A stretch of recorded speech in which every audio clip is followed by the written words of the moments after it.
Bonjour les amis, bienvenue dans cette vidéo de présentation du gros match du week-end pour l'Olympique Lyonnais, puisque nous allons recevoir un peu l'ennemi héréditaire, outre les Stéphanois, donc l'Olympique de Marseille. Et donc Laurent Blanc a tenu évidemment une conférence de presse dans laquelle un certain nombre de sujets ont été évoqués. Laurent Blanc plutôt serein, il est certain que le classement de l'OL sur les matchs retour lui donne un réel crédit, donc je suis content pour lui et pour nous. Toutefois, il ne s'enflamme pas, ça lui donne du crédit, mais il ne s'enflamme pas. Et il considère surtout qu'on a pris des points. Je pense que c'est quelqu'un de très lucide sur ce qu'on fait sur le terrain et en dehors. Il voit ce qui se passe à l'entraînement. C'est quelqu'un qui a une exigence extrêmement élevée.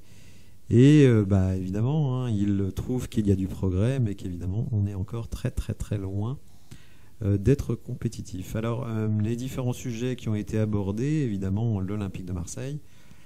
Laurent Blanc est assez, même très dithyrambique sur l'Olympique de Marseille, notamment sur leur qualité physique. C'est une équipe qui est capable de mettre extrêmement d'intensité dans un match, d'aller presser très très haut. Et il considère qu'il ne faut pas essayer de rivaliser avec eux sur ce terrain-là, mais plutôt essayer de casser leur élan. Notamment en étant très précis sur la possession pour pas leur donner des ballons faciles. A l'inverse, il dit que la contrepartie de ce pressing très haut, de cette volonté d'aller chercher l'adversaire extrêmement haut, eh bien ça laisse énormément d'espace dans le dos. Donc il compte bien, je pense, essayer de laisser venir l'Olympique de Marseille pour les prendre dans le dos. Il y a beaucoup d'équipes qui ont fait ça avec succès cette saison. L'Olympique de Marseille, on a un peu du mal à savoir dans quel état ils sont, parce qu'ils sortent d'un plutôt bon match, mais bon, face à une équipe de 3 cadavérique. Avant cela, c'était un peu K1, KA, et même les victoires n'étaient pas très flamboyantes. Alors vous allez me dire, nous non plus, on n'est pas très flamboyants. J'avoue que j'ai du mal à savoir à quoi m'attendre pour ce match. D'une certaine manière, pour nous, la victoire, c'est évidemment se faire plaisir déjà, garder un tout petit espoir pour la 5e place, qui, comme l'a dit Laurent Blanc, est encore très très très très loin. Il dit même qu'il va falloir un parcours hors norme pour atteindre la 5e place. Et il considère que si on arrivait à se qualifier pour la Coupe d'Europe l'année prochaine, ce serait vraiment une performance exceptionnelle, considérant là d'où on vient, et il a tout à fait raison. Alors bien entendu, Laurent Blanc n'a pas voulu dévoiler ses billes pour le match à venir. Est-ce qu'il va rester en 4-3-3 ou passer à un autre système, vu que le 4-3-3 était le système le plus abordé les derniers temps. Je vais proposer en fin de vidéo 2 compositions d'équipe type, évidemment avec 2 systèmes différents. Pour le moment, on sait que Saël Koumbedi est suspendu, donc il ne pourra pas jouer latéral droit. Et je reparlerai de Malo Gusto un petit peu plus tard, puisque Laurent Blanc, vous allez le comprendre, n'est pas, mais alors pas du tout satisfait de la situation de Malo Gusto et la manière dont Malo Gusto a géré sa blessure.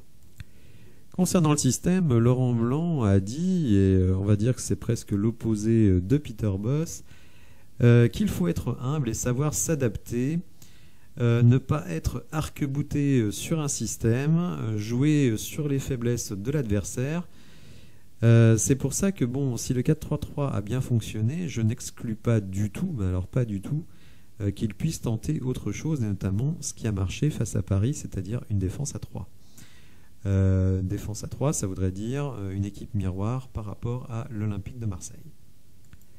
Il espère également dicter le rythme du match, parce qu'il considère que si on se laisse embarquer dans le rythme très intense de l'Olympique de Marseille, on risque de prendre le bouillon, et donc a priori d'avoir la possession pour pouvoir dicter le rythme et ne pas se laisser imposer l'agenda de l'Olympique de Marseille et de son coach Igor Tudor. Il a également évoqué le cas Jeffinho. Alors Jeffinho, évidemment, qui a fait une très bonne prestation la semaine dernière à Toulouse. Il estime que c'est très positif d'avoir un joueur qui lui apporte une solution supplémentaire et surtout qui apporte de la concurrence auprès des jeunes joueurs. Laurent Blanc, et sur ce point je le rejoins totalement, il considère que les jeunes joueurs sont là pour titiller les titulaires et leur mettre de la concurrence. Et il estime que ce n'est pas normal qu'on doive mettre de la concurrence à des jeunes titulaires. Même s'il n'a pas tellement focalisé sur les jeunes aujourd'hui, son message a été très clair. Si on veut monter une équipe performante pour la Coupe d'Europe, il faut un effectif important, mais surtout un effectif avec des joueurs confirmés. Il n'imagine pas qu'on puisse faire une Coupe d'Europe qu'avec des jeunes. Et évidemment, l'histoire récente vient confirmer cela.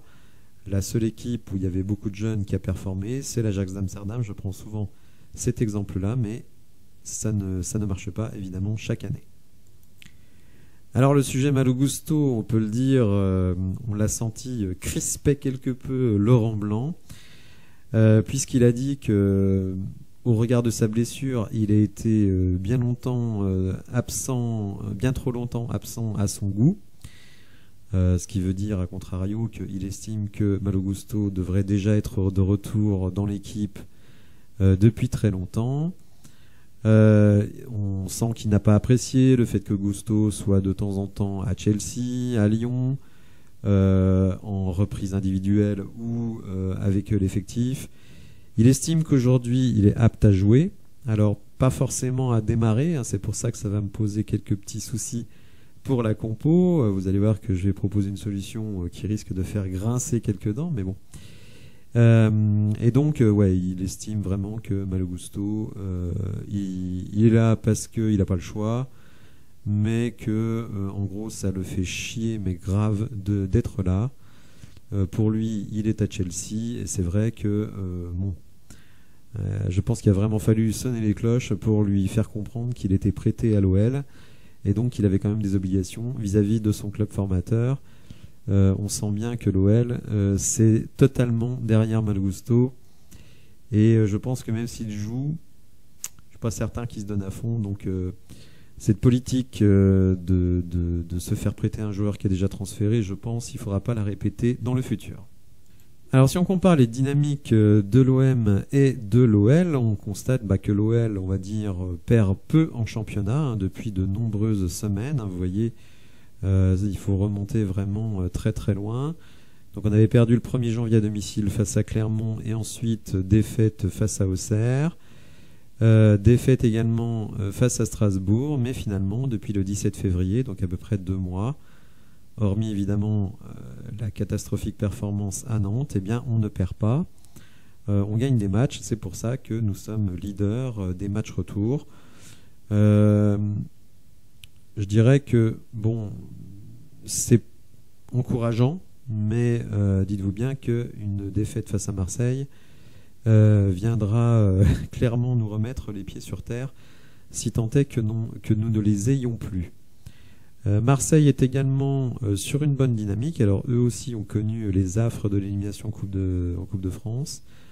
Avant cela, ils s'étaient pris une muflée à domicile face au PSG, au moment où ils auraient pu justement vraiment venir titiller le PSG. Mais vous voyez que globalement, depuis le mois de janvier, bon, c'est une équipe qui gagne énormément de matchs, et notamment à l'extérieur. C'est vrai qu'ils ont lâché pas mal de points à domicile, notamment sur des matchs nuls.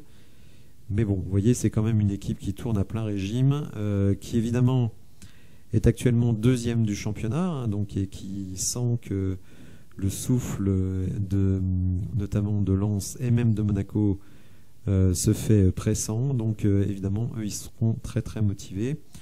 Faut pas s'attendre à une équipe comme celle qu'on a jouée du Paris Saint-Germain, qui joue à 2 à l'heure et qui ne met aucune intensité. Ce ne sera pas ça. Il va falloir être prêt, un petit peu d'ailleurs comme à Nantes, à répondre aux défis physiques. On n'a pas su le faire face à Nantes. Espérons qu'on puisse le faire à domicile face à l'Olympique de Marseille. Alors l'histoire des confrontations récentes, hein, on va dire, avec l'OM tourne plutôt à notre avantage, puisque même la saison dernière, hein, où on avait une équipe éclatée au sol, notamment avec un entraîneur grotesque, eh bien on a quand même réussi à gagner la double confrontation face à Marseille. Et on s'est même fait un petit plaisir le 1er mai avec un 3-0 chez eux. Donc ça fait plaisir. Avant cela, il y a eu pas mal de matchs nuls. Il y a eu évidemment la défaite assez minable le 6 novembre à Marseille, dans un match vraiment dégueulasse. Tête de gigot sur un corner. Sinon, bon, c'est une équipe contre laquelle on a plutôt des bons résultats, y compris chez eux. Je crois que ça fait depuis 2007 ou 2008 qu'on n'a pas perdu à domicile face à cette équipe. Donc attention, hein, le passé ne préjuge rien du présent et du futur.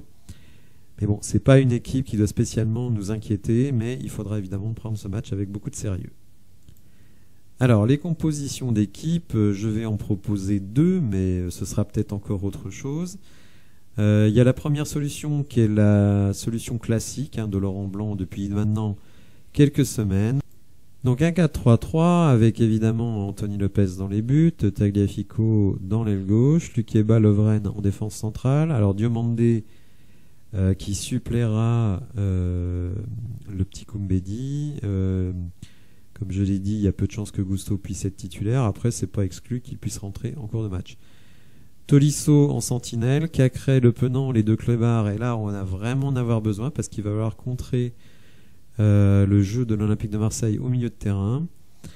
Barcola et Cherki. Alors Cherki, on nous a dit pendant longtemps qu'il était bon que quand il jouait en numéro 10. Dans les 2 derniers matchs, il joue dans l'aile. Il me semble quand même qu'il a fait des matchs plutôt corrects. Donc qu'on arrête avec cette idée qu'il ne peut jouer qu'ici. Idée que lui-même doit s'enlever de l'esprit dans l'aile. Déjà, il est titulaire, il devrait être content. Et là, effectivement, cette équipe a pour avantage de pouvoir contrer les 2 latéraux, les 2 pistons de l'Olympique de Marseille, donc Tavares et Jonathan Klaus, qui montent énormément, donc évidemment avec Cherki et Barcola, avec un Tolisso pour les alerter sur des ballons longs, idem pour Lovren. Eh bien, il y a peut-être moyen, effectivement, de les prendre dans le dos. On sait que Lacazette est intéressant parce qu'il vient aider aussi ici au pressing. Barcola, lui, vraiment, il fait un travail de ouf. Donc Ryan, je trouve qu'il a fait plus d'efforts défensifs à Toulouse, donc j'espère le voir continuer sur cette dynamique. Donc voilà, l'intérêt de ce 4-3-3, effectivement, c'est d'aller les contrer là où ils sont faibles, c'est-à-dire dans les ailes. Alors c'est vrai que là, pour le coup, Koumbedi et Gusto, ils auraient eu un vrai intérêt. Donc voilà, système classique. Autre système possible, donc le 3-4-3. On verra qu'on peut éventuellement penser aussi à un 3-5-2. Alors évidemment, le problème du 3-4-3, c'est qu'on n'a pas beaucoup de pistons. Tagliafico, alors il faudrait plutôt les mettre ici. Tagliafico, donc évidemment, il n'y a pas de souci. Mais comme vous n'avez ni Koumbedi ni Malo Gusto, eh bien il faut être créatif. Et donc moi je propose de mettre Bradley Barcola. Alors vous allez me dire, t'es fou. C'est possible. Mais Bradley, c'est quelqu'un qui fait énormément d'efforts. Et je trouve qu'il n'est pas forcément moins bon défenseur qu'un Malo Gusto, par exemple. Peut-être moins habitué au poste, évidemment, qu'un Koumbedi, même si Koumbedi est plutôt latéral que piston. Il aura Cacré pour l'aider. Donc c'est pour ça que ça m'inquiète pas plus que ça. Bon, je reconnais que c'est pas très crédible, mais bon, moi je ne vois pas d'autre solution. Si vous en avez une, n'hésitez pas à me la donner dans les commentaires. Donc avec les 3 centraux, il n'y a pas de souci. Tolisso, Cacré, bien entendu, pour sécuriser le milieu de terrain. Et comme Barcola ne peut pas être ici et là, a priori, eh bien je mets Ryan Cherki à droite et Jeffinho à gauche avec Lacazette en pointe. Je trouve que Cherki était vraiment bon dans l'aile droite lors du dernier match, alors que je l'ai trouvé moyen dans l'aile gauche. Jeffinho, lui, est gaucher, donc c'est très bien pour faire des centres. Après, s'il est un peu plus embêté quand il doit revenir vers le milieu. On peut très bien aussi imaginer un 3-5-2, alors cette fois avec Ryan Cherki en numéro 10. Lacazette, évidemment, un petit peu plus excentré, ainsi que Jeffinho. Jeffinho m'a bien plu aussi parce que lui a fait beaucoup de replis défensifs. On sait que Lacazette ne va pas rechigner à faire des replis défensifs. Après, le problème que je trouve avec ça, c'est que Barcola, il est un petit peu bas. Et si on veut vraiment profiter des espaces laissés par l'Olympique de Marseille dans leur dos, je pense que ce système est meilleur. Avec nos 2 chiens de garde. Alors je sais que eux, malheureusement, dans l'utilisation du ballon, ils sont pas bons, mais par contre dans le harcèlement, ils sont très bons. Barcola l'est également. Il y a le Radio Mondé qui va apporter de la puissance. De ce côté-là, bon, Cherki n'est pas un grand défenseur, mais on a quand même Cacré, Tolisso qui peut aider avec Tagliafico. Donc j'aurais tendance à penser qu'on va rester en 4-3-3. Tout simplement parce que l'absence ici de piston nous pose quand même un souci. N'hésitez pas à me dire dans les commentaires ce que vous pensez. Est-ce que vous préférez le 4-3-3 ou le 3-4-3, 3-5-2 comme on veut l'appeler? Et je vous souhaite une bonne fin de journée, un bon week-end, et on se retrouvera après le match, alors pas dimanche soir mais lundi, pour débriefer de ce match qui s'avère quand même extrêmement intéressant. Merci de m'avoir suivi, bonne journée à vous et je vous dis à bientôt, au revoir.